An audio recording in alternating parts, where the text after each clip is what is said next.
দেখ, এখানে তোদের কোনো কথা শুনতে আমরা চাইনি, আমাদের সিদ্ধান্তই তোদের মানতে হবে। আঙ্কেল, আপনি বিশ্বাস করছেন না কেন? আপনারা যা ভাবছেন আমরা তা কিছুই করিনি। আপনারা সবাই আমাদেরকে সন্দেহ করে চলেছেন। হ্যাঁ আঙ্কেল ঠিকই বলেছেন।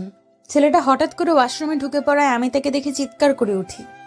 জানি জানি, সবই জানি। তোদের বানানো নাটক তোরা কি করতে চেয়েছিল আমরা সবই জানি। এই যে ভাইরা, আপনারা কিছু বলছেন না কেন? এদের বিয়ে দিয়ে দিব নাকি কাজী ডেকে নিয়ে আসে? না না, এখনই না। লোকটার কথা শেষ হতে না হতেই একটা ছেলে কাজীকে ফোন করে শপিং মলে আসতে বলে। এখানে কি হলো কিছুই বুঝতে পারছেন না তো? আসেন আপনাদেরকে বুঝিয়ে নিয়ে আসি। আমি শপিং মলে এসে মার্কেট করছিলাম, হঠাৎ ওয়াশরুমে যাওয়ার জন্য আমি সরাসরি চলে যাই কোনটা লেডিস ওয়াশরুম। আমি সেই দিকে তেমন একটা ভ্রুক্ষেপ দেখাই না। যে ওয়াশরুমের দরজা ঠেলে ভিতরে ঢুকি, অমনি ভিতরে একটা মেয়ে আমাকে দেখে চিৎকার দিয়ে ওঠে। সেই ওয়াশরুমের চারপাশে মানুষজন দিয়ে পুরো হয়ে যায়। আর এমন হয় তারা সবাই ভাবে আমি আর মেয়েটা অনৈতিক কার্যক্রম করতে গিয়েছিলাম। এর জন্যই তারা আমাদেরকে দুজনকে ধরে বিয়ে দেওয়ার কথা বলছে। আমি আর মেয়েটা তাদেরকে অনেকভাবে বোঝানোর চেষ্টা করছি, কিন্তু তারা তো আমাদের কথায় কোনো পাত্তাই দিচ্ছে না। একটু পর সেইখানে কাজী চলে আসে। আমাকে আর মেয়েটাকে কবুল বলতে বললে আমি আর মেয়েটা কবুল বলি না। তখন বাস থেকে ওই বৃদ্ধ লোকটা আমাদের দুজনকে উদ্দেশ্য করে বলে, ভালো ভালো কবুল বলবি নাকি এর ব্যবস্থা নিতে হবে বল তোরা। সোজা আঙুলে ঘি না উঠলে আঙুল কিভাবে বাঁকাতে হয় সেটা কিন্তু আমরা ভালো করেই জানি। লোকটার কথা শুনে সবাই আমাদের দুজনকে সবাই অনেক কথা বলছে। আমি নিজেকে আর সামলাতে না পেরে সবাইকে উদ্দেশ্য করে বলি, কি পেয়েছেন আপনারা? আমাদের কথার কোনো মূল্য নেই। আমরা সেই কখন থেকে বলছি আমরা কিছুই করিনি। তারপরও আপনার বিশ্বাস করতেছেন না? আমাদের দুজনকে জোর করে বিয়ে দিতে নিয়েছেন। আমাদের মতের কোনো মতামত নাই। আর এই যে কাজী সাহেব, আপনি জানেন না পাত্র আর পাত্রী থাকলে কখনো বিয়ে পড়াতে হয় না? দাড়ি পেকে গেছে আপনার, বোধহয় বিয়ে করাতে করাতে, কিন্তু আজ পর্যন্ত এই আইনটাই জানেন না। আমার কথা শেষ হতে না হতেই লোকটা আমার গালে ঠাস ঠাস করে 2টা থাপ্পড় লাগিয়ে দেয়। আমি গাল ধরে সেখানে বসে পড়ি। তখনই বৃদ্ধ লোকটা আমাকে আর মেয়েটাকে উদ্দেশ্য করে বলে, চোরের মায়ের বড় গলা, চুরি করেছিস এখন অস্বীকার করছিস, তাই না? ভালোই ভালো বিয়ে করবি নাকি আমাদের ভয়ঙ্কর রূপ দেখাতে হবে? আগে ভালোই ভালোই কবুল বলে দেই। আমার কবুল বলা দেখে মেয়েটি আমার দিকে ড্যাব ড্যাব করে তাকিয়ে আছে আর কান্না করছে। নিজেকে সামলে নিয়ে মেয়েটাও কবুল বলে দেয়। তারপর ইমাম সাহেব আমার আর মেয়েটার যেন সংসার সুন্দর মতো হয় এই নিয়ে মোনাজাত করে দেয়। পুরো শপিং মলের মানুষেরা বোধহয় ফ্রি ফ্রি মুভি দেখছে। সবাই তাদের শপিং না করে আমাদের দিকে তাকিয়ে আছে। মেয়েটার দিকে তাকিয়ে দেখি ওনার শুধু চোখ দেখা যাচ্ছে, মুখের বাকি অংশ দেখা যাচ্ছে না। এটা দেখতে কেমন এখন পর্যন্ত তাও দেখতে পারলাম না। গিয়েছিলাম তখনও তার মুখেতে নেকআপ লাগানো ছিল। নিশ্চয়ই মেয়েটা পর্দা করে। হাতে কালো পোশাক, পুরো শরীরটা ঢিলে ঢালা বোরকা দিয়ে আবদ্ধ। তারপর আমি সেইখানে আর না দাঁড়িয়ে থেকে মেয়েটার হাত ধরে শপিং মল থেকে বাইরে চলে আসি। বাইরে এসে ফুটপাতে দাঁড়িয়ে আছি। মেয়েটি আমার হাত থেকে ওনার হাত ছাটকা দিয়ে ছাড়িয়ে নিয়ে বলে, কি করলেন আপনি? আপনার কি কোনো হুঁশ নেই? লেডিস ওয়াশরুমে ঢুকে পড়েন, এখন কি হবে? আপনি ভালোই ভালোই আমাকে ডিভোর্স দিবেন এক্ষুনি। বিশ্বাস করেন আমি বুঝতে পারিনি ওইটা লেডিস ওয়াশরুম ছিল। জানতে পারলে কখনো ওয়াশরুমের পা দিয়েও যেতাম না। আর এত বড় কাণ্ড হয়ে গেল, মা বাবা যদি জানতে পারে তাহলে আমার খবর আছে। রাখেন আপনার বাবা মা। আমার বাবা মা আর ভাই যদি জানতে পারে নির্ঘাত আমার কপালে শনি আছে, এই বিষয়টা জানাজানি না করে নিজেদের মধ্যে রেখে দিলেই ভালো হয়।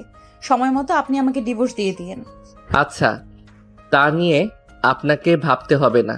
আমি লোকের মুখে শুনেছি যে বিয়ের 6 মাস আগে ডিভোর্স দেওয়া যায় না, তাই 6 মাস অপেক্ষা করতে হবে আপনার। এইখানে কথা না বলি, দেখেন এখনো অনেক লোক আমাদের দিকে তাকিয়ে আছে। এর থেকে চলেন একটা রেস্টুরেন্টে কিংবা পার্কে যাওয়া যাক। আমি তো এখানে নতুন এসেছি, তেমন কিছু একটা চিনি না। আমার কথা সে সত্যি মেয়েটি রাস্তার সামনে গিয়ে একটা রিক্সা দাঁড় করায়। তারপর আমি রিক্সায় উঠে বসি। রিক্সা চলছে তার আপন গতিতে। মেয়েটির কাছ থেকে আমি অনেকটাই দূরত্ব নিয়ে বসে আছি। কোথায় একটু ঝাঁকি লাগলে আমি রিক্সা থেকে পড়ে যাব। একটু পর গিয়ে রিক্সা দাঁড় করিয়ে একটা সুন্দর পার্কের সামনে। রিক্সাওয়ালাকে আমি ভাড়া দিতে যাব, উল্টো মেয়েটা তার ব্যাগ থেকে টাকা বের করে রিক্সাওয়ালাকে দিয়ে দেয়। কোন দিকে আমিও টাকা রিক্সাওয়ালাকে দিতে লাগি। দুজনের জোড়াজুড়িতে রিক্সাওয়ালা বুঝতে পারে না কার টাকা নেবে। তারপর আমার হাত থেকে টাকাটা নিয়ে চলে যায়। অন্যদিকে মেয়েটির টাকাটা দেওয়ায় অনেকটাই রেগে যায়। পা দিয়ে রাস্তায় লাথি মেরে বলে, আপনি টাকা দিতে গেলেন কেন? আমি কি আপনাকে বলেছি টাকা দেওয়ার জন্য? তাহলে আপনি টাকা দিলেন যে? না, আপনি কেন আবার ভাড়া দিতে যাবেন? সত্যি করে কথা বলেন তো, আপনি কি আমাকে আপনার স্ত্রী হিসেবে ভেবে ফেলে দিয়েছেন?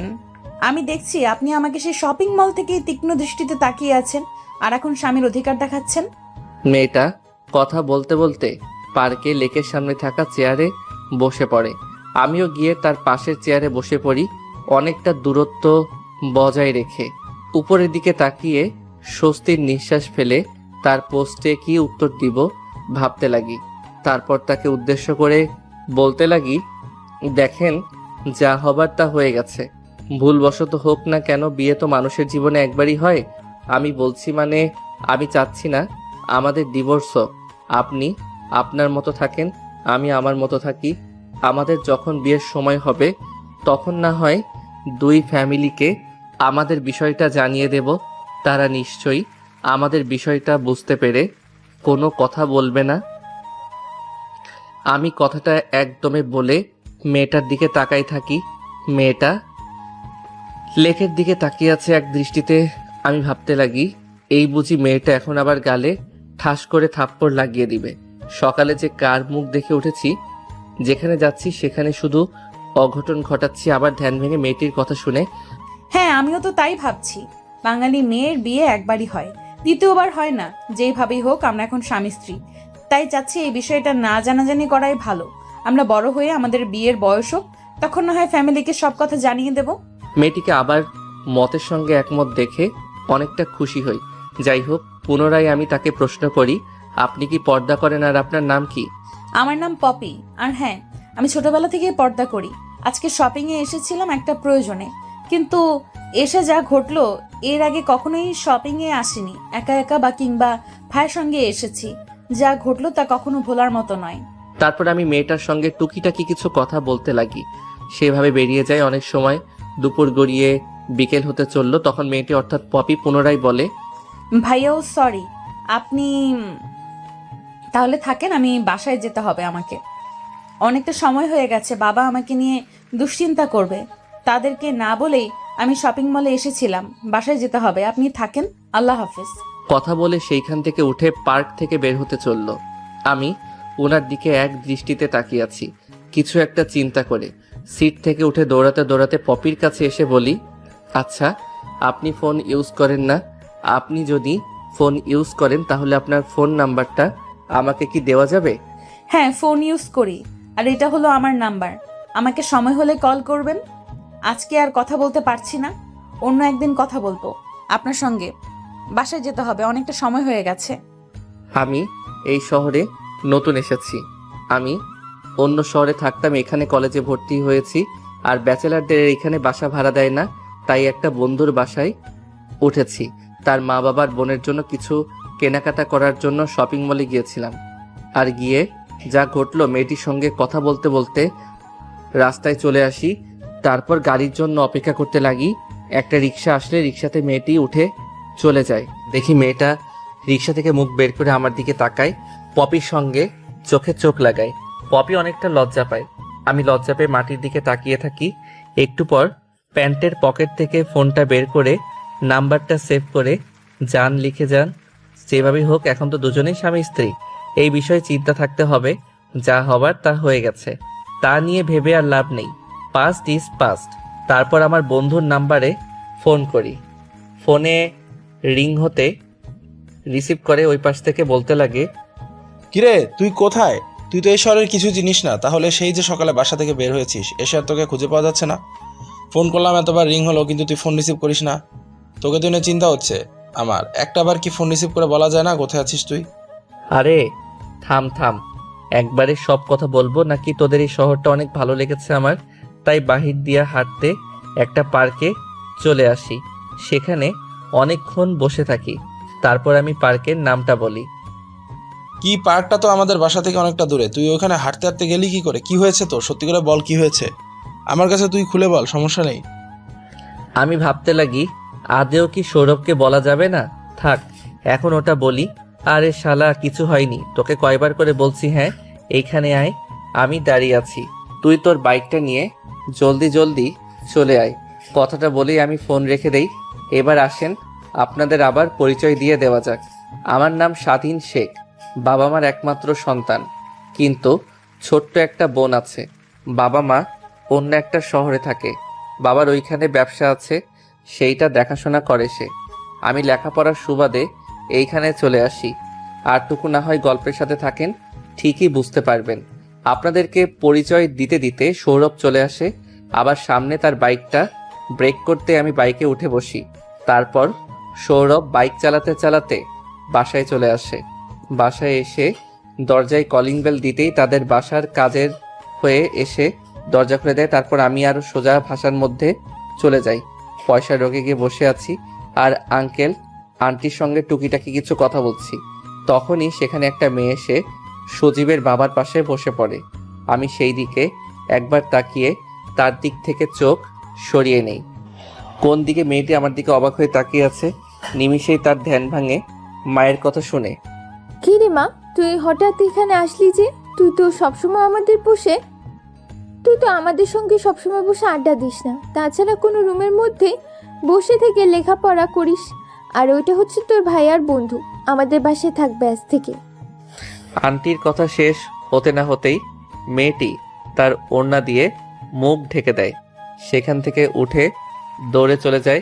আমি অবাক হয়ে যাই, হঠাৎ দৌড়ে চলে যায় দেখে আন্টিকে উদ্দেশ্য করে ঠিক ওইটা কে ছিল, আর আমাকে দেখে বোধহয় এখান থেকে উঠে চলে গেছে। বাবা তুমি কিছু মনে করো না, আমার মেয়েটা অমনি সবার সামনে আসতে চায় না। আর আসল কথা, ও পর্দা করে, সবার সামনে তেমন একটা আসে না। ও বুঝতে পারেনি তুমি এখানে বসে আছো, তাই এইখানে পর্দা ছাড়াই চলে আসছে। তোমাকে দেখতে পেয়ে দৌড়ে চলে যায়, তুমি কিছু মনে করো না বাবা। ও আচ্ছা। আন্টি কথা বলে সেখান থেকে কিচেন রুমে চলে যায়।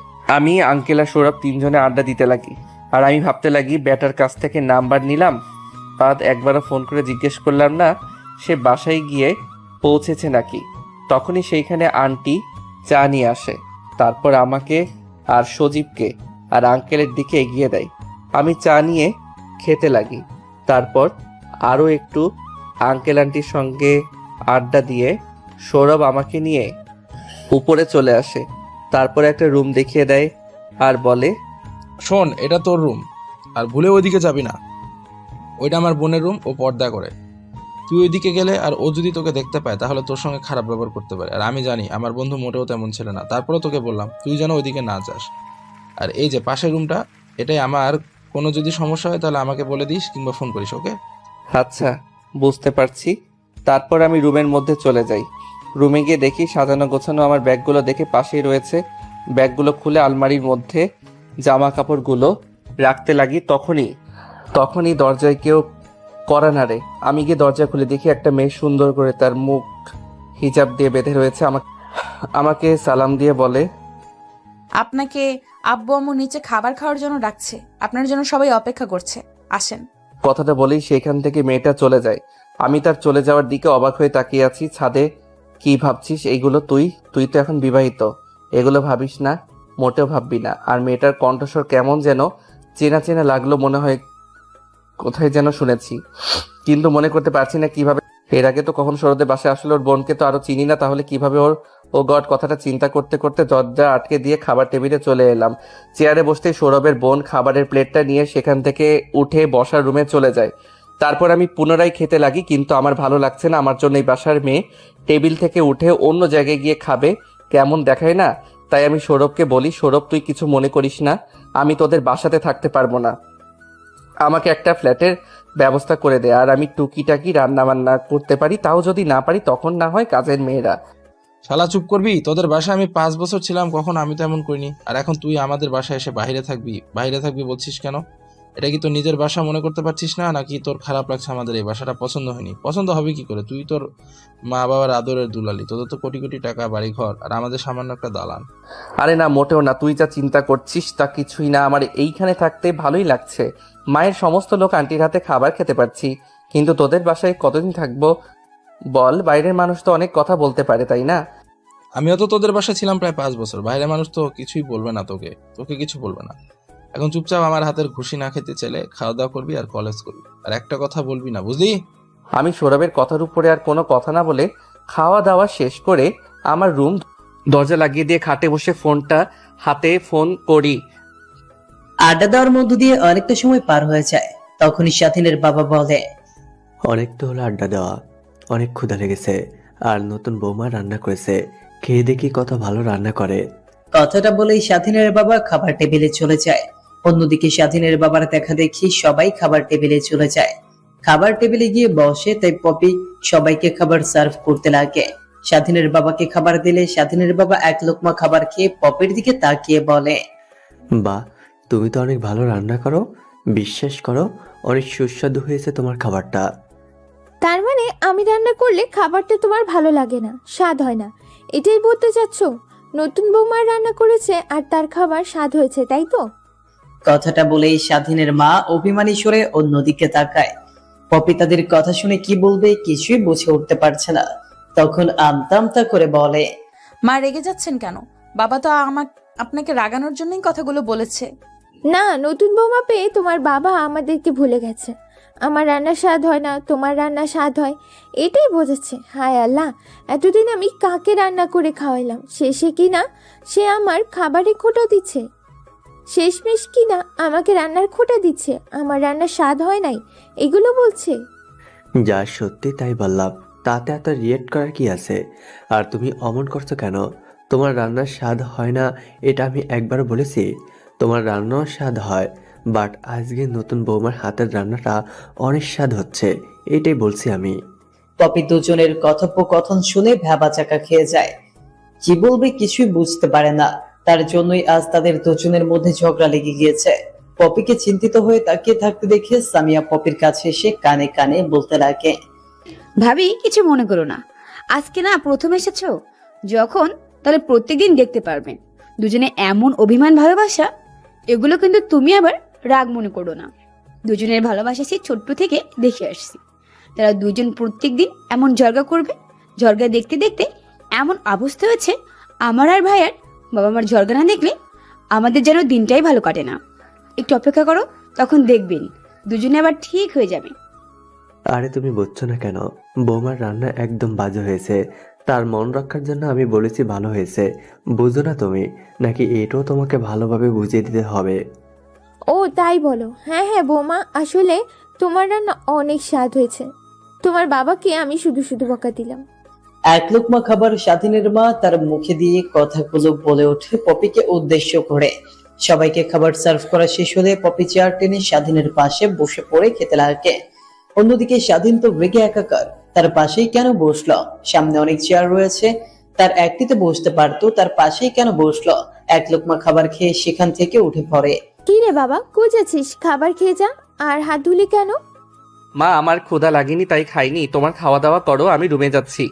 কথাটা বলে সেখানে স্বাধীন আর এক মুহূর্ত না দাঁড়িয়ে থেকে রুমে চলে যায়। অন্যদিকে পপি বুঝে উঠতে পারছে না হঠাৎ করে তিনি এমন ব্যবহার করলো কেন। পপি খাওয়া দাওয়া শেষ করে খাবারের বাটিগুলো কিচেন রুমে নিয়ে গিয়ে পপি, সামিয়া আর স্বাধীনের মা তিনজন মিলে খাবার প্লেটগুলো পরিষ্কার করতে লাগে। তারপর পুনরায় বসার রুমে বসে টিভিতে খবর দেখছিল। অন্যদিকে স্বাধীন তার রুমে গিয়ে রাগান্বিত হয়ে পড়ার টেবিলে বসে মোবাইলে ফেসবুক স্ক্রলিং করছিল। তখনই হঠাৎ মেসেঞ্জারে একটা শব্দ হয়। মেসেজটা অন করতেই দেখে, কিরে বন্ধু, কেমন কাটলো সিনিয়র ম্যাডামের সঙ্গে বাসরাত? এত স্ট্রেঞ্জ বললি না তুই? মেসেজটা দেখে স্বাধীন তড়িঘড়ি করে ফোন করে সজীবকে।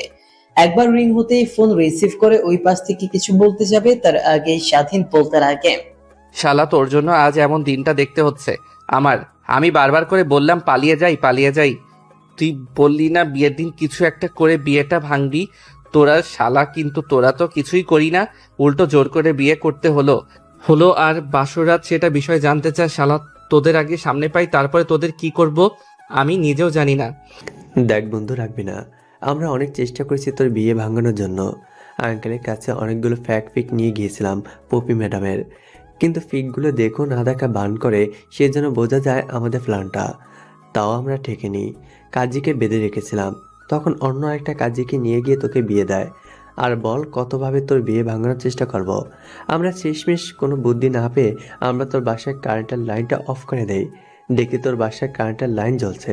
সামনের দিকে এগোতে দেখি জেনারেটর ব্যবস্থা করা। ভেবেছিলাম কারেন্টের লাইন অফ করে দিয়ে তোকে বাসা থেকে বের করে নিয়ে আসব, কিন্তু তা তো ব্যর্থ হই। বল আর কতভাবে তোকে বাসা থেকে বের করে আনার চেষ্টা করব। আমরা কোনো চেষ্টাতে ত্রুটি রাখিনি, বুঝলি? আর তুই আমাদের 14 গোষ্ঠী উদ্ধার করছিস। আগে তোকে কাছে পাই, তারপর আমরা তোর 14 গোষ্ঠী উদ্ধার করব। কোনো তথ্য দিলি না, উল্টো রাতভর আমাদের দিয়ে কাজ করালি। সত্যি তোরা এত কিছু করেছিস, আজ তোদের বন্ধু হিসেবে পেয়ে আমি অনেক গর্বিত। আচ্ছা, তোরা এখন সবাই কোথায় আছিস? আমি তোদের সঙ্গে দেখা করব। তারপর সজীব তারা যেখানে সবাই আড্ডা দিচ্ছে সেই অ্যাড্রেসটা দিয়ে দেয়। অন্যদিকে সজীব আর তার বন্ধুরা নিজেদের মধ্যে কথোপকথন করছে। শালা, তুই তো বানিয়ে বানিয়ে অনেক মিথ্যা কথা বলতে পারিস। তোর কাছ থেকে কিছু শিখতে হবে রে। স্বাধীনকে যেভাবে উল্টাপাল্টা বুঝালে, যদি ওই কোনোভাবে জেনে যায় যে তার বিয়েতে আমাদের অবদানই ছিল সব থেকে বেশি, তাহলে কি করবে আমাদের বুঝতে পারছিস? আর তুই কিনা তাকে কি সব বললি, আল্লাহই জানে। ও যদি কোনদিন জানতে পারে পপি ম্যাডামের কাছ থেকে কিংবা তার মা বাবার কাছ থেকে, তখন কি হবে বুঝতে পারছিস? এর থেকে আমি বলি কি, ওকে ভালো বলে সবটা সত্যি কথাটা বলে দেই। তুই কি ভেবেছিস স্বাধীনকে সত্যি কথা বললে ও আমাদেরকে ছেড়ে দেবে? ও আমাদের উপরে উঠে পড়ে লাগবে। আমাদের কি অবস্থা করবে তুই ভাবতেও পারছিস না। এর থেকে যা বলেছিস সেটাই স্বাধীন বিশ্বাস করে নিয়েছে। আমি বলি কি, যা বলার বলে দিয়েছি, মুখ ফুটে কেউ যেন স্বাধীনকে সত্যি কথা বলে দিস না। তারা নিজেদের মধ্যে কথোপকথন করছিল, তখনই সেখানে বাইক নিয়ে চলে আসে স্বাধীন। চায়ের দোকানের সামনে বাইকটা পার্কিং করে স্টলের মধ্যে ঢুকে পড়ে। স্বাধীনকে সবাই দেখে দাঁড় করে হ্যান্ডশেক করতে লাগে আর বলতে লাগে, ভাই তোর কাছ থেকে টিট চাইবে না। বাসর রাতে কি হয়েছে সেগুলো আমাদের বল, ওটাই আমাদের জন্য ট্রিট। আমরা একটু সেটা শিখে ইন্টেলিজেন্ট হই। শুনবে না, শোনার দরকার নাই, আমি ভিডিও করে এনেছি, সেটা দেখ। এটা দেখে ভালোভাবে এক্সপার্ট হয়ে নে। আরে না, মোটো না। আমরা কি এসব দেখতে চাইছি নাকি? আমি শুধু চেয়েছি কি হয়েছে সেগুলো আমাদের বল। আর না বললে দরকার নাই, থাক, তোর এই বিষয়ে তোদের মধ্যে থাক। আরে না, দেখবি না কেন? দেখ, এই যে দেখ দেখ, দেখে তোরা একটু শেখ। কথাটা বলেই স্বাধীন ওর পকেট থেকে ফোনটা বের করে একটা ভিডিও অন করে সজীব আর ওদের বন্ধুদের দিকে এগিয়ে দেয়। সবাই ভিডিওটা দেখে অবাক হয়ে স্বাধীনের দিকে ছলছল দৃষ্টিতে তাকায়। স্বাধীন ফোনটা অফ করে তার পকেটে রেখে স্বাধীন তার পেছন থেকে একটা শক্ত লাঠি বের করে সবাইকে মারতে লাগে আর বলতে লাগে, শালা, তোরা কি সুন্দরভাবে আমার সঙ্গে মিথ্যা কথা বলতে পারলি? শালারা কি বললি, তোরা অনেক চেষ্টা করেছিস তাই না? উল্টো তোরা আমার বাবার সঙ্গে হাত মিলে আমাকে বিয়ে দিয়েছিস। আমার একদিন আসবে না, সেদিন দেখবি তোদেরকে বাসর ঘরে ঢুকতে দেব না, তোকে ন্যাংটা করে গাছের সঙ্গে ঝুলিয়ে রাখবো। পরের দিন তোকে গাছ থেকে খুলে দেব, সবাই তোকে খুঁজে পাবে না। যখন তোকে এমন অবস্থায় দেখবে, ভাববে তুই চুরি করতে গিয়েছিলি। আর শালা সজীব, সবাই আমার সঙ্গে বাটপারি করতে পারে, কিন্তু তুই করবি না। উল্টো তুই এদের মাস্টার মাইন্ড ছিলিস তাই না? কেন করলি এমনটা বল? তোরা যদি সাহায্য করতে না চাইতি তাহলে আমি বাসা থেকে পালিয়ে যেতাম, কিন্তু তোরা সাহায্যের কথা বলে আমাকে ধোকা দিলি।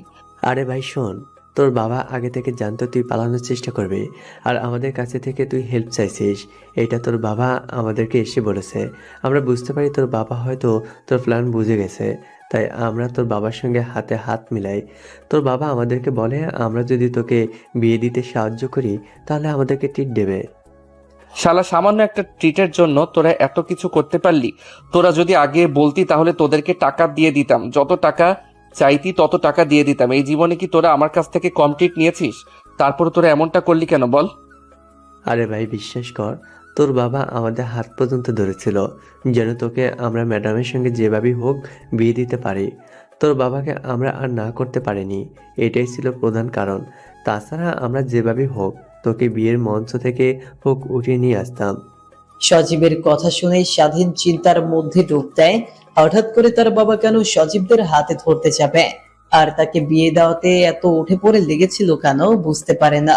এর মধ্যে নিশ্চয়ই কোনো রহস্য আছে যেটা স্বাধীনকে উদ্ঘাটন করতেই হবে। তারপর স্বাধীন সবাইকে সরি বলে সবার সঙ্গে আড্ডা দিতে লাগে। আচ্ছা ভাই, বাসরাতে কি ওইসব হয়েছিল ম্যাডামের সঙ্গে? একটা মেরেছি, হাত পা দিয়ে রক্ত বেরোচ্ছে। ভাই, দাগ শুরু করেছিস, তাও ভণ্ডামি বাদ দিলে না, তাই না? এত কিছু জানতে হবে না। বাট এইটা শুনে রাগ যে কোনোভাবেই পপি ম্যাডামকে আমি মেনে নিতে পারবো না। যেভাবেই হোক ওনাকে আমি ডিভোর্স দেব। তোদের জানার মতে ভালো উকিল থাকলে আমাকে তাদের অ্যাড্রেসটা দিবি, আমি তার সঙ্গে গিয়ে কথা বলবো। স্বাধীনের কথা শুনে যেন সবাই আকাশ থেকে মাটিতে পড়ে। তখনই সজীব স্বাধীনকে প্রশ্ন করে। কি বলছিস সেগুলো? তুই ডিভোর্স দিবি মানেই ডিভোর্স দিবি? কেন, কি সমস্যা? ম্যাডামের সঙ্গে কথা বলে দেখেছি, সে তো তোকে বিয়ে করতে রাজি আছে। তুই অমত ছিলি, বাট যা হওয়ার তা হয়ে গেছে। এখন তার কিছু করলে তা ঠিক হবে না, আর আমরা কিছু বললে সে কথাও তুই শুনবি না। তার থেকে বলি, তোর যা ভালো ইচ্ছা তাই কর, বাট এমন কিছু করিস না যাতে তোর মা বাবা অনেক কষ্ট পায়, তোর মা বাবার সকলের সামনে মাথা নিচু হয়। তোদেরকে এত কিছু বলতে বলিনি, শুধু বলেছি তোর জানা মতে কোনো উকিল থাকলে আমাকে পরিচয় করিয়ে দে। থাক, তোরা এখানে আড্ডা দে, আমি বাসায় যাব। তারপর স্বাধীন সেখানে আর এক মুহূর্ত দাঁড়িয়ে না থেকে দোকান থেকে বের হয়ে বাইকটা নিয়ে রাস্তা দিয়ে যেতে লাগে। কিছুই ভালো লাগছে না তার, কি করবে কিছুই বুঝে উঠতে পারছে না। যেন মনে হচ্ছে কোনো নিরিবিলি স্থানে গিয়ে জোরে সোরে চিৎকার করে কান্না করতে। হঠাৎ তার জীবনের সঙ্গে এগুলো কি ঘটে গেল? তারপর বাইকটা নিয়ে একটা নিরিবিলি পার্কে গিয়ে ব্রেক করে পার্কে বাইকটা রেখে পার্কের সিটে বসে পড়ে। পানির দিকে তাকিয়ে আনমনে ভাবছে। সজীব ঠিকই বলেছে, মা বাবা যেভাবে পপিকে নিজের মেয়ের মতো আগলে রেখেছে, এখন যদি পপিকে ডিভোর্স দেই তাহলে তাদের কাছ থেকে আমি অনেকটা দূরে চলে যাব, আর আমাকে অনেক খারাপ ভাববে তারা। এর থেকে পপির বিষয়ে তাদেরকে উল্টাপাল্টা কিছু বোঝাতে হবে না। এগুলো কি ভাবছি আমি? একটা নির্দোষের সম্পর্কে কেন মা বাবাকে উল্টাপাল্টা কিছু বলবো? আমি চাইলেই তো তার সঙ্গে সবকিছু ঠিক করে নিতে পারি। তাহলে এত চিন্তার কোনো মানে নেই তো। মেনে নিয়ে যে নিজের করে নেব তাহলে কি ওনাকে খাওয়াবো? এখন তো আমি নিজেই চলি, বাবার টাকায় না। এত কিছু চিন্তা করতে পারবো না, যা হবার তা হবে। ম্যাম, কি আমার ডিভোর্স দিতে হবে? আনমনে কথাগুলো ভাবছিল, হঠাৎ পেছন থেকে একটা মেয়ে এসে স্বাধীনের কাছে এসে বলতে লাগে। ভাইয়া ভাইয়া একটা গোলাপ নেন। হঠাৎ কারো কণ্ঠস্বর শুনতে পেয়ে স্বাধীন পাশে তাকিয়ে দেখে একটা সুন্দর মেয়ে এক হাতে একটা বালতিতে অনেকগুলো গোলাপ ফুল নিয়ে তার পাশে দাঁড়িয়ে আছে। স্বাধীন ওর দিকে ছলছল দৃষ্টি তাকাতেই মেয়েটা পুনরায় বলে। ভাইয়া একটা গোলাপ নেন, আজকের দিনে একটা গোলাপও বিক্রি করতে পারি নাই। বাসায় যেতে হবে, সন্ধ্যা হয়ে আসলো, মার জন্য খাবার নিয়ে যেতে হবে, কিন্তু 1 টাকাও নেই। প্লিজ ভাইয়া একটা গোলাপ কিনেন। স্বাধীন মেয়েটার মুখের পানে তাকিয়ে দেখে মুখটা মায়াবী, যে কেউ দেখলেই মায়ে পড়তে বাধ্য হয়ে যাবে। যদি মেয়েটার মা না থাকতো তাহলে তাকে নিয়ে যেত ওর বাসায়, নিজের ছোট বোনের মতো করে মানুষ করত। তখনই মেয়েটা পুনরায় বলে। ভাইয়া একটা গোলাপ নিবেন, ভাবিকে নিয়ে দিলে অনেক খুশি হবে, দেখেন। তোমার নাম কি আপু? আর এত অল্প বয়সে তুমি ফুল বিক্রি করছো কেন? তোমার বাবা নেই? ভাইয়া আমার নাম ফুলি, আর বাবা আছে, সে মদ খেয়ে বাসায় আসে। যে টাকা কাজ করে সেই টাকায় মদ খেয়েই বাসায় চলে আসে, আর মাকে অনেক মারধর করে। আর মা সংসার চালায়, বাসায় বাসায় গিয়ে কাজ করে। কিন্তু বিগত 7 দিন মা অনেক অসুস্থ, ডাক্তারের কাছে নিয়ে গিয়েছিলাম। অনেকগুলো ওষুধের লিস্ট দিয়েছে, সেগুলো কিনতে অনেক অনেক টাকা লাগবে, কিন্তু আমার কাছে তো অত টাকা নাই। তাই আব্বার পকেট থেকে 1000 টাকা চুরি করে আমি ফুল নিয়ে বের হয়েছি বিক্রি করার জন্য।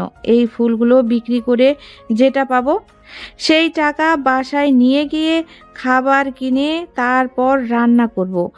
আর মার ঔষধের টাকা না হলে অল্প অল্প করে কিছু জোগাড় করে তারপরে কিনবো। মেয়েটার কথা শুনে স্বাধীনের চোখে যেন বাধা মানছে না, চোখ পেয়ে টপ টপ করে পানি পড়তে লাগে। একটা ছোট্ট মেয়ে হয়ে তার চিন্তা ভাবনা এতদূর পর্যন্ত। হাতের উল্টো পিঠে দিয়ে চোখ মুছে বলে। আপু, তোমার এই সবগুলো ফুল কত টাকায় বিক্রি করবে? সবগুলো ফুল কিনছি 1000 টাকা দিয়ে ভাইয়া, তুমি 1200 টাকা দাও তাহলেই হবে। মেয়েটার সরলতা দেখে স্বাধীন অনেকটা খুশি হয়। তারপর বসা থেকে উঠে প্যান্টের পকেটে হাত দিয়ে মানি ব্যাগটা বের করে দেখে 10,000 টাকা আছে। তারপর 10,000 টাকা মেয়েটার দিকে এগিয়ে দিয়ে বলে, এই নাও, এখানে কিছু টাকা আছে আর সবগুলো ফুল আমাকে দাও। আর এই টাকাগুলো নিয়ে তোমাদের জন্য খাবার কিনবে আর কালকে তোমার মাকে ভালো একটা ডাক্তারের কাছে নিয়ে যাবে। তারপর যে সব ওষুধ পাতে দেবে সেই সব ওষুধ কিনে তোমার মাকে খাওয়াবে। না ভাইয়া, আমি আপনার কাছ থেকে এতগুলো টাকা নিতে পারবো না। মা নিষেধ করে দিয়েছে বাইরের মানুষের কাছ থেকে টাকা না নিতে। আপনি আমাকে 1200 টাকা দেন, তাহলেই হবে। একটু আগে না তুমি না আমাকে ভাইয়া বললে? হ্যাঁ, তাহলে আমি তোমার ভাইয়া। ভাইয়ার কাছ থেকে কখনো টাকা নিতে হলে আমতা আমতা করতে হয় না। এই নাও টাকা, আর এনো আমার কাঁধে কোনো সমস্যা হলে আমাকে ফোন করো। তারপর স্বাধীনের অনেক জোরাজোরিতে ফুলি মেয়েটা তার কাছ থেকে টাকাগুলো নিয়ে নেয়। তারপর ফুলগুলো সব স্বাধীনকে দিয়ে দেয়। তারপর পার্কের বেঞ্চে বসে ফুলি মেয়েটার সঙ্গে স্বাধীন কথা বলছিল।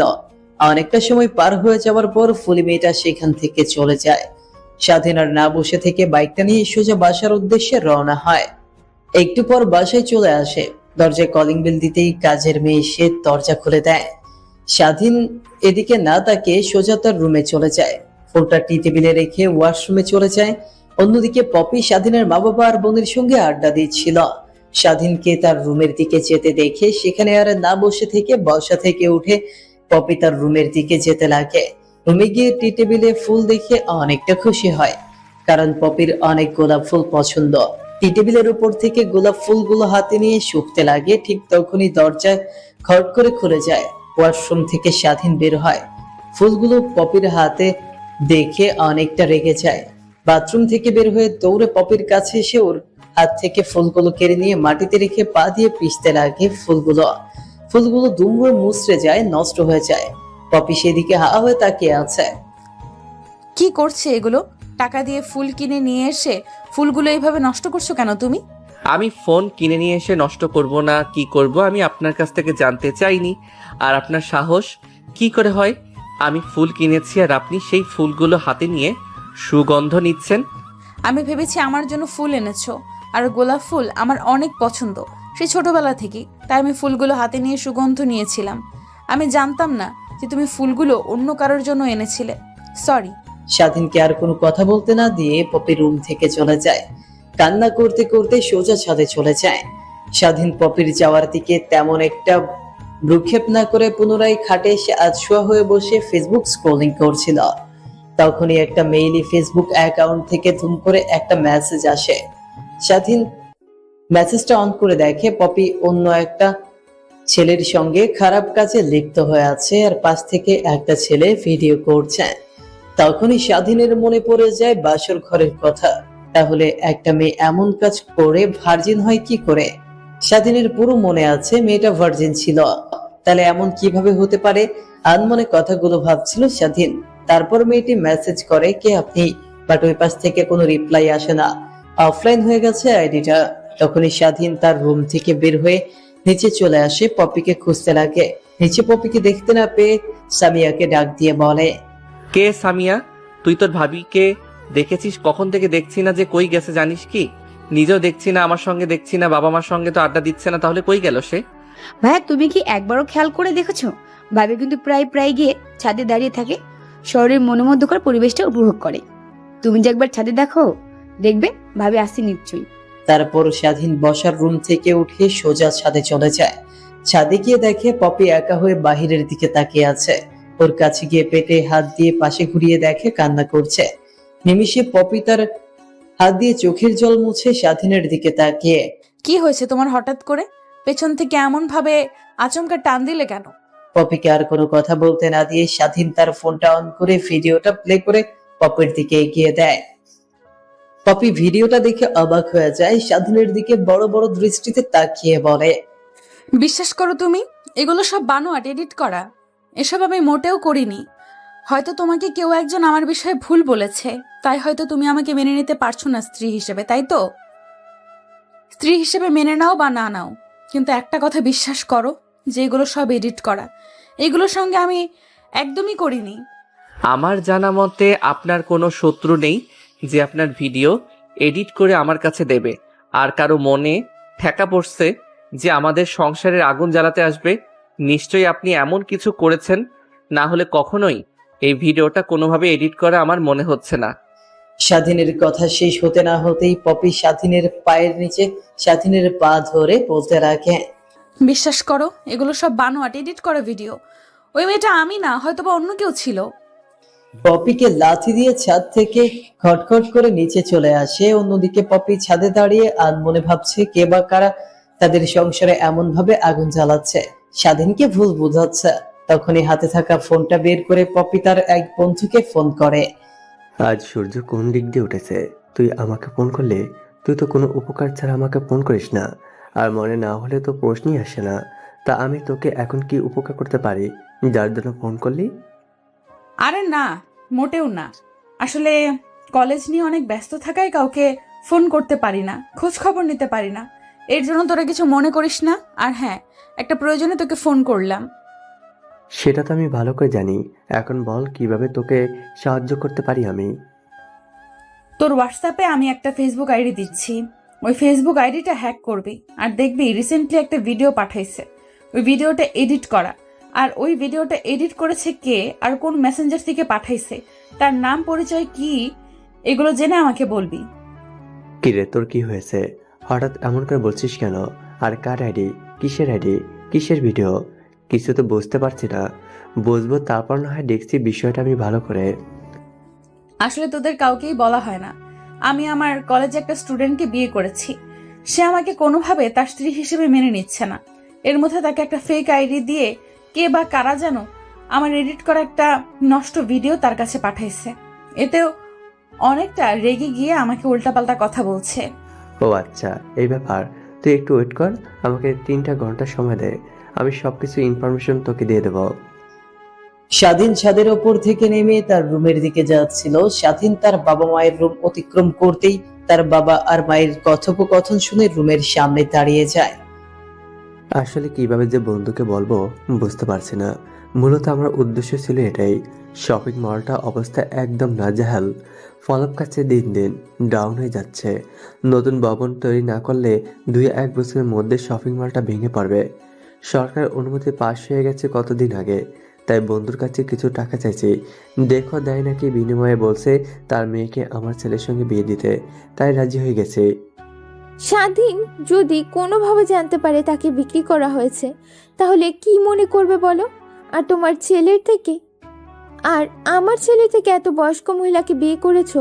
আমরা হয়তো অনেক খুশি, সেটা নিজের যে কিভাবে বলবো একটা বার ওকে জিজ্ঞেস করে কথা বলা উচিত ছিল আমাদের। এখন না হয় ভালোই ভালোই আছে, কিছুদিন পর যখন তাদের মধ্যে বিচ্ছেদ ঘটবে তখন তুমি কি করবে বলো? আর আমার দেখে মনে হয় না যে স্বাধীন আর পপুর সম্পর্ক এখন ঠিক হয়েছে। ঠিক হয়নি, ঠিক হয়ে যাবে। যেটা নিয়ে আমি চিন্তা করি না। আমার টাকা আমি পেয়ে গেছি। এখন আমি নতুন একটা শপিং মল নেব, আমার শপিং মলের পাশেই। স্বাধীন কথাগুলো শুনে তার চোখ দিয়ে যেন আগুন বের হচ্ছে। তার বাবা তার সঙ্গে এমন করলো, সামান্য একটা মেয়েকে বিয়ে দিয়ে তার বাবার কাছ থেকে লাখ লাখ টাকা নিয়ে সে শপিং মল দিচ্ছে। কিছুই বুঝে উঠতে পারছে না সে সেখানে আর এক মুহূর্ত দাঁড়িয়ে না থেকে সোজা তার রুমে চলে যায়। সোফায় বসে মাথায় হাত দিয়ে চুল টানতে টানতে ভাবতে লাগে। তার মানে পপির বাবাকে আব্বু আর আম্মু আগে থেকে চেনে, তাদের মধ্যে কোনো সম্পর্ক আছে। আর আঙ্কেল তার মেয়েকে আমার সঙ্গে বিয়ে দেওয়ার জন্য আমার বাবাকে এত এত টাকা দিতে যাবে কেন? না, কিছুই মাথার মধ্যে আসছে না। পপি রুমে আসুক, তারপর ওর কাছ থেকে সবকিছু জেনে নেব আমি বাবা আর তার বাবার মধ্যে সম্পর্কগুলো কি। পপি তার বন্ধুর সঙ্গে কথা বলা শেষ হলে সোজা রুমে চলে আসে। রুমে এসে স্বাধীনের দিকে তাকিয়ে দেখে তার দিকে অগ্নি দৃষ্টিতে তাকিয়ে আছে স্বাধীন। স্বাধীনের তাকানো দেখে অনেকটা অবাক হয় পপি, কিন্তু কিছুই বুঝতে দেয় না। পপি ওয়াশরুমের দিকে যেতে যাবে, পেছন থেকে স্বাধীন পপিকে উদ্দেশ্য করে বলে, আপনার সঙ্গে পার্সোনাল আমার কিছু কথা বলার ছিল, প্লিজ একটু আমাকে সময় দেবে? আপনাকে কিছু প্রশ্ন করতাম, তোর সত্যি সত্যি আমাকে দিতে হবে। স্বাধীনের কথা শুনে পপির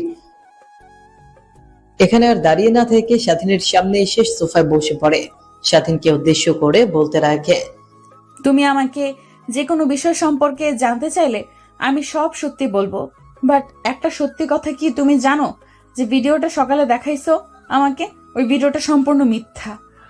ভিডিওটা ফেক নাকি রিয়েল তা আমি জানতে চাই না। এখন প্রশ্ন হচ্ছে, আপনার বাবা আর আমার বাবা একে অপরকে কিভাবে চেনে? তাদের মধ্যে সম্পর্কটা কি? স্বাধীনের প্রশ্ন শুনে পপি থতমত খেয়ে যায়। প্রশ্নের উত্তরে কি বলবে কিছুই বুঝে উঠতে পারে না। আমতা আমতা করে পপি বলতে থাকে, তোমার বাবা আমার বাবা একে অপরকে চেনে সেই ছোটবেলা থেকে। তোমার বাবা আর আমার বাবা দুজনেই ক্লাস 5 থেকে বন্ধুত্ব। তোমার বাবা আর আমার বাবা একই গ্রামে বাড়ি ছিল, সেখান থেকেই তাদের দুজনের মধ্যে বন্ধুত্ব হয়। পরে দুজনে ঢাকা চলে আসে। তোমার বাবা স্ট্রাগলে একটু কম করে, আমার বাবা অনেক স্ট্রাগল করে ব্যবসা করতে করতে আমার বাবা প্রতিষ্ঠিত হয়। আর তোমার বাবা শপিং মল দেয়। আমার জানা মতে এইটুকুই। আর কিছু জানতে চাইলে তুমি তোমার বাবার কাছে গিয়ে জিজ্ঞেস করো। না, আর কিছু জানতে চাই না, যা জানার তা জেনে গিয়েছি। বাট আমাকে যে তোমার কাছে বিক্রি করে দিয়েছে সেটা কি তুমি জানো? মানে বিক্রি মানে? তোমাকে কেন আমার কাছে বিক্রি করতে যাবে? তোমার বাবা, তুমি হয়তো ভুল বুঝছো। তোমার বাবাকে দেখো। আমার বাবার যে অর্থ সম্পদগুলো সব তো আমার অর্থ সম্পদ মানে তোমার। আমি আমার বাবার একমাত্র মেয়ে। এত এত সয় সম্পত্তি কে দেখবে? তোমার বাবাকে আমার বাবা কিছু টাকা সাহায্য করেছে। এর বিনিময়ে তো কিছু চাইলে তোমার বাবার কাছ থেকে তোমার বাবা স্বেচ্ছাই বলেছিল যে তার ছেলের সঙ্গে যেন আমাকে বিয়ে দেয়। পরে আমি জানতে পারি তুমি আমার কলেজের স্টুডেন্ট। এর আগে আমি কখনো জানতাম না। বিয়ের 2 মাস আগে আমি সবকিছু জানতে পারি। তারপর থেকে আমি তোমাকে পর্যবেক্ষণ করতে লাগি। আর আমি কোনো খারাপ ইঙ্গিত দেখতে পাইনি, শুধু স্মোকিং করা, ড্রিঙ্ক করা আর বন্ধুদের সাথে মেলামেশা করা ছাড়া। তাই আমি রাজি হয়ে যাই। সত্যি কথা বলতে কি, তোমাকে আমি প্রথম দেখাতেই ভালোবেসে ফেলেছিলাম। কলেজে গেট দিয়ে আমি যখন প্রথমবার কলেজে আসি, তখন তুমি আমাকে র্যাগিং দিয়েছিলে, বলেছিলে তা তোমার কে প্রপোজ করতে। সেই থেকে আমি তোমাকে পছন্দ শুরু করি, ধীরে ধীরে ভালোবাসতে শুরু করি। যখন জানতে পারি তোমার সঙ্গে আমার বিয়ে ঠিক হচ্ছে, আমার বাবা তোমার বাবা একে অপরের বন্ধু, আমি অনেক খুশি হই, আনন্দে যেন আত্মহারা হয়ে যাই। বিশ্বাস করো আর না করে আমি তোমাকে অনেক অনেক ভালোবাসি। চাইলে আমি তোমার হাত ছাড়বো না, বাট তুমি যদি চাও আমি এক ঝটকায় ফাঁসি দিতে পারি। বাস, আমি আপনাকে আমার লাইফের সঙ্গে জড়াতে চাই না। আমি আপনার কাছ থেকে স্বইচ্ছায় মুক্তি চাই। প্লিজ আমাকে মুক্তি করে দিয়ে আপনি এখান থেকে চলে যান, প্লিজ প্লিজ। আচ্ছা, আমি তোমার কাছ থেকে চলে গেলে তুমি অনেক খুশি হও, তাই না?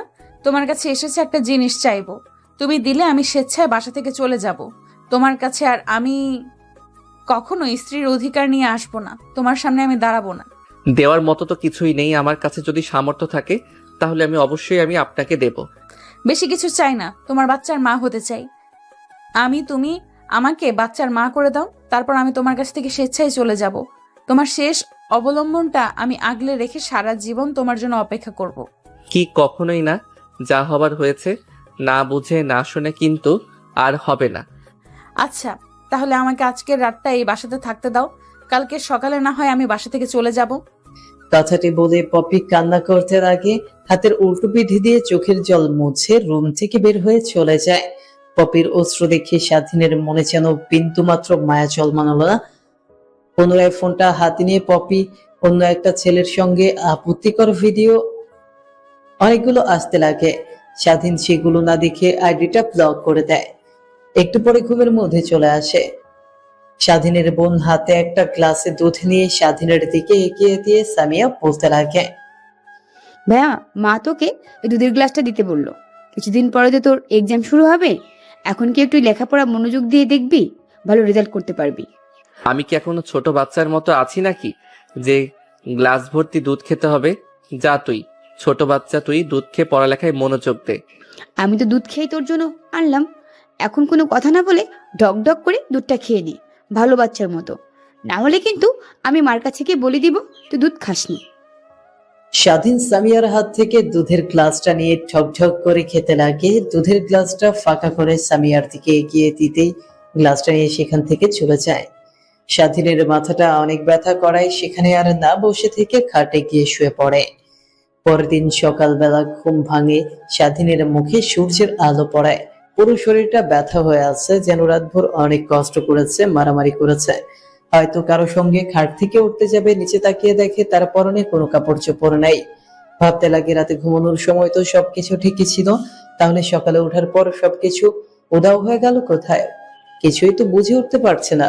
তখনই পাশে তাকিয়ে দেখে তার প্যান্ট। তারপর প্যান্টটা পরে খাট থেকে উঠতে ওয়াশরুমের দিকে যেতে যাবে, অমনি দেখে ড্রেসিং টেবিলের উপর একটা কাগজ। স্বাধীন উদ্বেগ নিয়ে কাগজটা খুলে দেখে একটা চিঠি। তারপর স্বাধীন পড়তে লাগে। কিভাবে যে তোমাকে বলবো, কোনো ভাষা পাচ্ছি না। আমি যে এত বড় অলক্ষী তা আমি নিজেও জানতাম না। জন্মের সময় নিজের মাকে হারিয়ে ফেলেছি। ভেবেছিলাম স্বামীর সংসারে গিয়ে তার মাকে নিজের মা বানাবো, তার বাবাকে নিজের বাবা বানাবো, আর স্বামীকে মাথায় করে রাখবো। কিন্তু তার হলো কই? স্বামী তো আমাকে মেনে নেয় না, উল্টো প্রতিনিয়ত ডিভোর্স দেওয়ার কথা বলে। আমি চাই তোমার জীবন থেকে চলে আসলাম। তুমি চাইলে যে কোনো সময় আমাকে তোমার ডিভোর্স লেটার পাঠিয়ে দিও, আমি সাইন করে দিব। আর হ্যাঁ, একটা কথা, মাঝে মাঝে তোমার সঙ্গে দেখা হলে কলেজে কখনো যেন আমাকে তোমার স্ত্রী হিসেবে সবার সঙ্গে পরিচয় করিয়ে দিও না, আর অধিকার খাটিও না। আর সবার শেষে একটা কথাই, নিজের দিকে খেয়াল রাখবে, আর টাইম টু টাইম খাওয়া দাওয়া করে নিও। আর বন্ধু বান্ধবদের সঙ্গে আড্ডা একটু কম করিও। আর হ্যাঁ, সিগারেট খাওয়া বাদ দিয়ে দিও। সিগারেট খাওয়াটা অনেকটা বাজে অভ্যাস। চিঠিটা পড়ে মুখের কোনায় হাসির দেখা ফুটে ওঠে স্বাধীনের। নিমিষেই যেন তার মুখ চুপসে যায়। চিঠির বলা কথাগুলো চিন্তা করে, কিন্তু কি করার, যা ভেবেছিল তাই হয়েছে। কথাগুলো ভাবছিল, হঠাৎ ফোনে মেসেজ। টুনের শব্দ আসে। দূরে গিয়ে ফোনটা হাতে নিয়ে দেখে অন্য আরেকটা ফেসবুক অ্যাকাউন্ট থেকে তাকে মেসেজ করেছে। ভাই, আমি সেই যে কিনা আপনাকে ম্যামের গোপন ভিডিও দিতাম। বিশ্বাস করেন, ম্যামের কোনো গোপন ভিডিও নেই। আমি ভিডিওগুলো এডিট করে আপনার কাছে দিতাম। আমি জেনে গিয়েছিলাম যে আপনার আর ম্যামের বিয়ে হয়ে গিয়েছে। আমি ম্যামকে একদমই সহ্য করতে পারতাম না, তাই রাগের বশে এমন করেছি। ভাইয়া, পারলে আমাকে ক্ষমা করে দিয়েন। মেসেজটা দেখে স্বাধীনের বুকটা দুমড়ে মুচড়ে যায়। কেন সে নিজেও বুঝে উঠতে পারে না। ফোনটা পাশে রেখে ওয়াশরুমে চলে যায়। তারপর লম্বা একটা শাওয়ার নিয়ে বাইরে চলে আসে। পোশাক পরিবর্তন করে নিচে আসে। খাবার টেবিলে বসে থেকে যে যার কাজ করতে ব্যস্ত। মা আর বোন টিভি দেখছে, বাবা তো বাসায় নেই। স্বাধীন তার মার কাছে গিয়ে পেছন থেকে বলতে লাগে, মা, অনেক ক্ষুধা পেয়েছে আমার, প্লিজ কিছু খেতে দাও। কিছু বেড়ে দিতে পারবো না, তোর হাত নিয়ে তুই বেড়ে খা নিজেই। দেখ, খাবার টেবিলে সব কিছু গোছানো আছে, তোকে বেড়ে মুখে তুলে খাইয়ে দিতে হবে। যদি এটাই ইচ্ছা হয় তাহলে অন্য একটা তোর নিজের পছন্দ মতো বিয়ে করে ঘরে নিয়ে আয়, আর তারপর না হয় নিজের বউয়ের হাতে রান্না খাবি। মা, এগুলো কি শুরু করলে তুমি? যা সত্যি তাই বলেছি। খাবার টেবিলে খাবার আছে, মন চাইলে খেয়ে নে, না চাইলে না খা। স্বাধীন তার মার কথা শুনে অনেকটা রেগে যায়। টেবিলে থাকা প্লেটটা হাতে নিয়ে আছাড় দিয়ে সেখানে আর না দাঁড়িয়ে থেকে বাইক নিয়ে বাড়ি থেকে বের হয়ে যায়।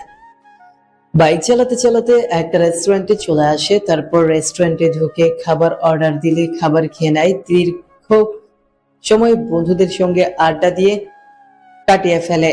রাত যখন অনেকটা গভীর হয়, বাসে গিয়ে কলিং বেল দিতেই কেউ এসে দরজা খুলে দেয় না। দেখে তো স্বাধীন একাকার। এত রাত হয়ে গেছে, এত করে কলিং বেল দিচ্ছে, কিন্তু কেউ দরজা খুলছে না। বাইরে থেকে অনেক চিৎকার চেঁচামেচি করতে লাগে। পরে স্বাধীনের মা এসে দরজা খুলে দেয়।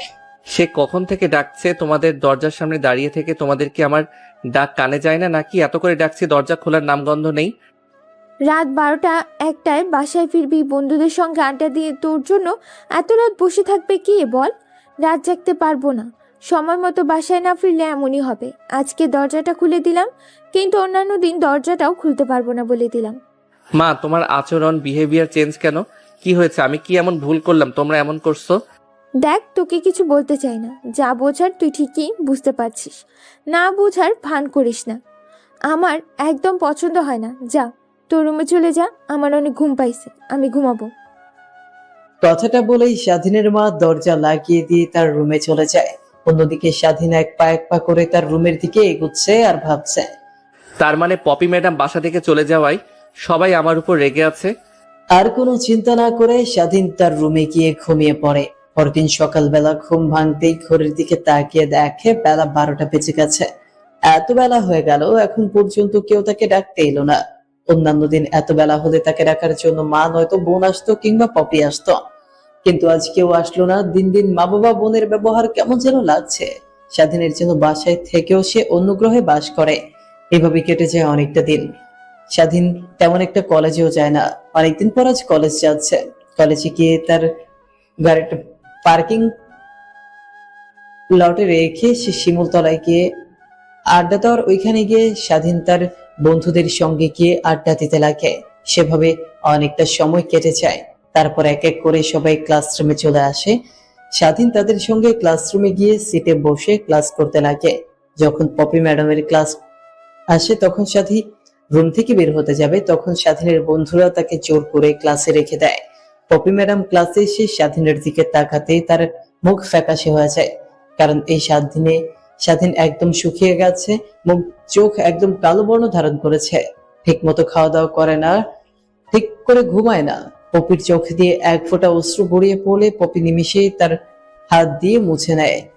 তারপর এক এক করে সবার ক্লাস করাতে লাগে। স্বাধীনের ক্লাস করতে আর ভালো লাগছে না, তাই রুম থেকে বের হয়ে ক্যান্টিনে চলে যায়।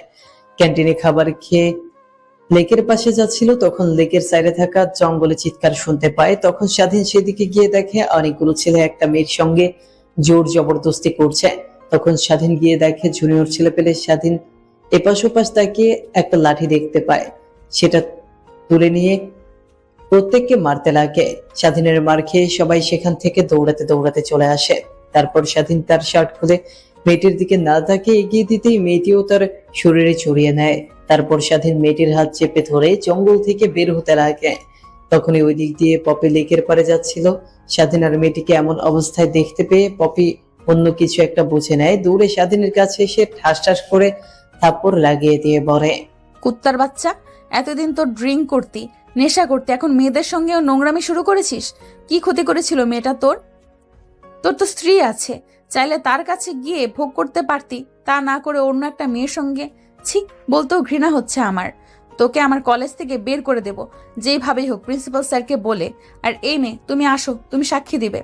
ম্যাডাম কি বলছেন এগুলো? ভাইয়া তো আমাকে বাঁচাইছে।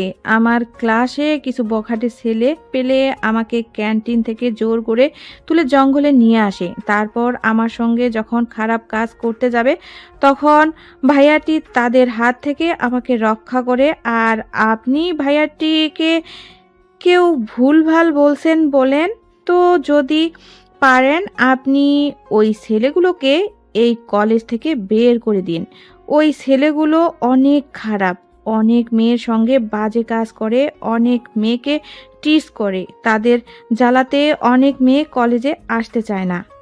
তুমি আমার সঙ্গে আসো, ওদের পরিচয় দাও, আর তারপর আমি ওদের কিভাবে কলেজ থেকে বের করতে হয় দেখছি। আর হ্যাঁ, আপনাকে সরি ভুল বোঝার জন্য। পপির কথা শুনে স্বাধীন বাঁকা হেসে সেখান থেকে চলে আসে। তারপর বাইকটা নিয়ে সোজা নাইট ক্লাবে চলে যায়। তারপর ড্রিঙ্ক করতে করতে রাত যখন অনেকটা গভীর হয়ে যায়, তখন ড্রাইভিং করতে করতে অনেকটা কষ্টে বাসে চলে আসে।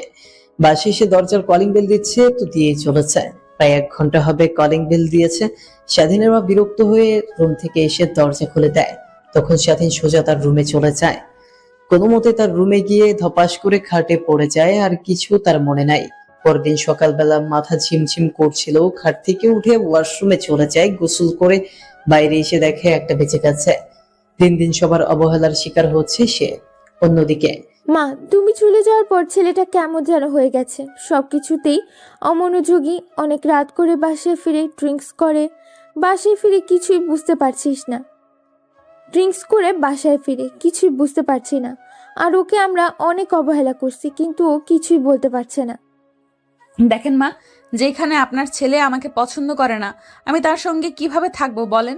এর থেকে সে তার লাইফটা এনজয় করুক, আমি আমার মতো থাকি। আমি মা হতে চলেছি, এটা যেন আপনার ছেলে কোনোভাবে জানতে না পারে। আপনাকে জানানো প্রয়োজন মনে করছি, তাই আমি আপনাকে জানালাম। প্লিজ কাউকে বলবেন না এই বিষয়টা, আপনার আর আমার মধ্যেই থাক।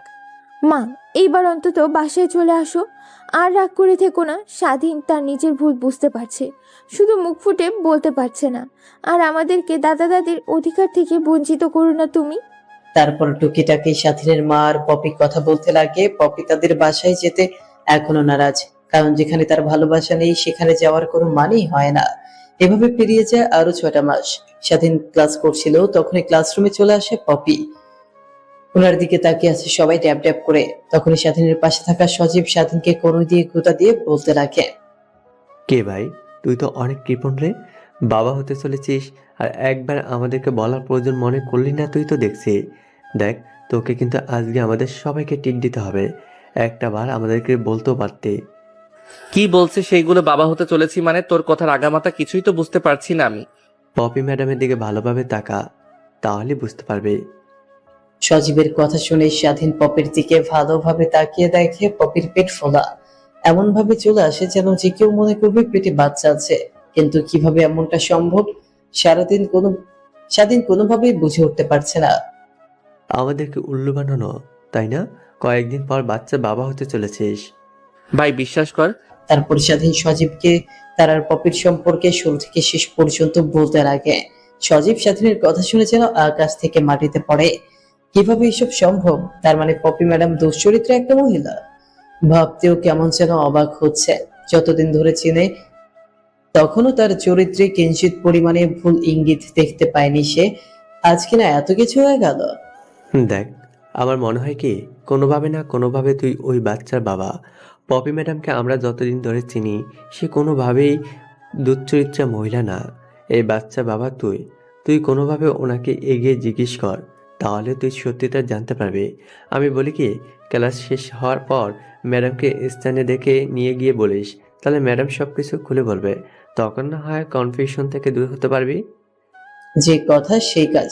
একটু পর যখন পপি ম্যাডাম ক্লাসরুম থেকে বের হয়ে যেতে লাগে, টিচার্স রুমের দিকে একটা ফাঁকা রুম পেয়ে যাচ্ছিল, তখনই ফাঁকা রুম থেকে স্বাধীন পপি ম্যাডামকে টান দিয়ে রুমের মধ্যে নিয়ে যায়। পুরো ঘর অন্ধকার, ঠিক তেমন ভাবে পপি দেখতে পাচ্ছে না সামনে থাকা ছেলেটাকে। নিজেকে সামলানোর জন্য সামনে থাকা ছেলেটাকে এলোপাথারি চড় থাপ্পড় দিতে লাগে। স্বাধীন পপির হাত চেপে ধরে বলতে লাগে, আপনার পেটের বাচ্চার বাবাকে সত্যি করে বলবেন। স্বাধীনের কথা শুনে পপি হা হা করে হাসতে লাগে। পপির হাসির কারণ স্বাধীন কিছুই বুঝতে পারে না। একটু পর পপি হাসি থামিয়ে দিয়ে বলতে লাগে, তুই শুনে কি করবি? তুই তো এই বাচ্চার বাপ না, তাই না? আর তোর জানার কোনো অধিকার নেই। আর তুই না বলেছিলি আমাকে ডিভোর্স দিবি? তা এখনো আমি তোর ডিভোর্স লেটার হাতে পেলাম না কেন? দেখেন, আমার প্রশ্নের উত্তরটা আমি চাইছি। আপনার আজে বাজে প্রশ্ন আমি শুনতে চাইনি। আপনার পেটের অর্থাৎ আপনার অবগত বাচ্চার বাবাকে আর কি তার পরিচয়? ওর বাবা পৃথিবীতে আর বেঁচে নেই, অনেক আগেই মারা গেছে। ও পৃথিবীতে প্রতিষ্ঠিত হলে এটা জানতে পারবে তার বাবা এই পৃথিবীতে নেই, মারা গেছে। আর কিছু জানতে চান আপনি? এখন যান, চাই না আমাকে কেউ দেখে ফেলে সমস্যা হবে। মানে এটা আমাদের বাচ্চা, তাই না? যেখানে আমাকে স্ত্রী হিসেবে মানতে চান না, সেখানে আমাকে স্ত্রী হিসেবে মেনে না নিয়ে সেখানে আমার পেটের বাচ্চা কি আপনার কিভাবে আপনার বাচ্চা বলে দাবি করছেন বলেন তো দেখি? এই বাচ্চার বাবা পৃথিবীতে বেঁচে নেই, এটাই সত্যি, এটাই বাস্তব, বুঝলেন? আর নেক্সট টাইম হুটহাট করে এমন ব্যবহার করবেন না। যদি করেন তাহলে আমি এর একটা ব্যবস্থা নেব বলে দিলাম। পপির কথা শেষ হতে না হতেই স্বাধীন তার হাত ছেড়ে দিয়ে পপির হাত তার পিঠে রেখে বলতে লাগে, আপনার হাত আপনার পেটে, আপনার ছেলের মাথায় হাত রেখে বলেন যে আপনার ছেলের বাবা মারা গেছে, সেই পৃথিবীতে বেঁচে নেই। আর আমি আপনার ছেলের বাবা না, তাহলে আমি আর আপনার সামনে জীবনে আর কখনোই মুখ দেখাবো না। আমি আপনার কাছ থেকে অনেক অনেক অনেক দূরে চলে যাব।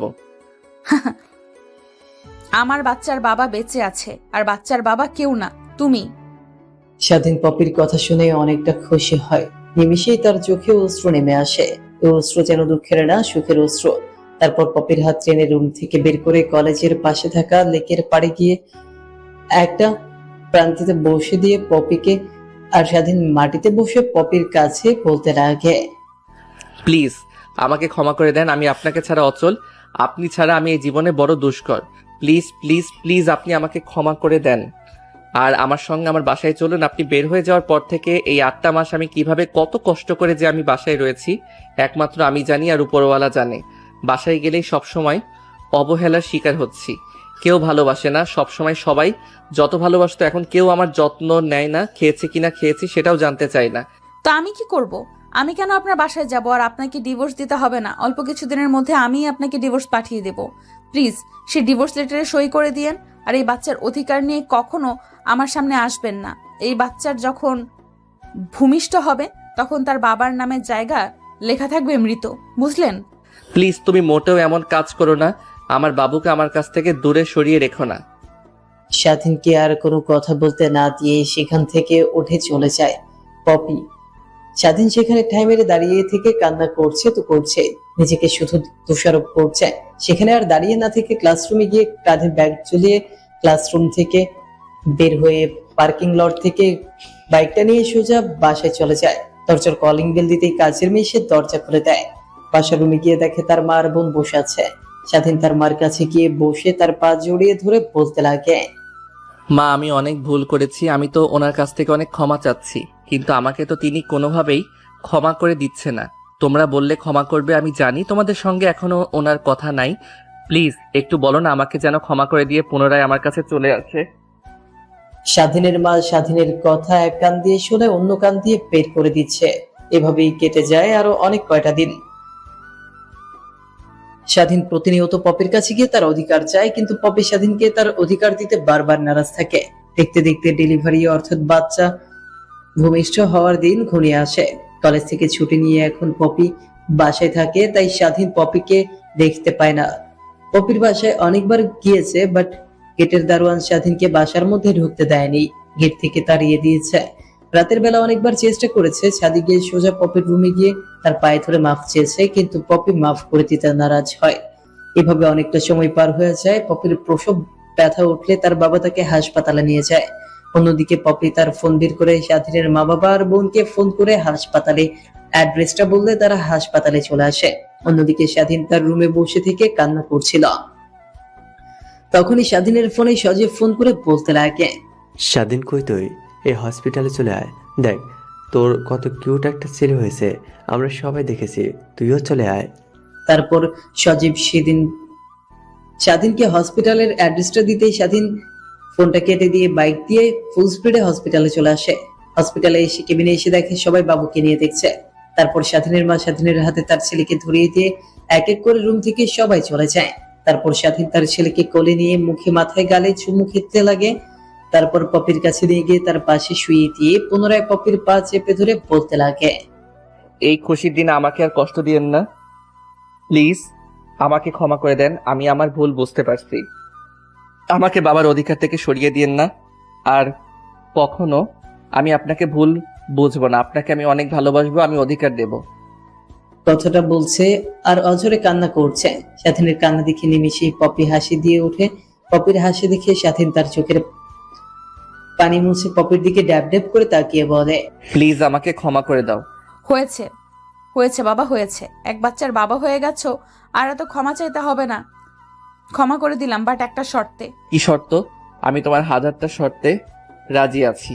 শর্তটা অনেক অল্প। আমাকে অনেক অনেক ভালোবাসতে হবে, আমার ছেলের থেকে আমাকে অনেক ভালোবাসতে হবে। পপির কথা শুনে স্বাধীন হাসতে লাগে। স্বাধীনের হাসি দেখে পপিও হাসতে লাগে।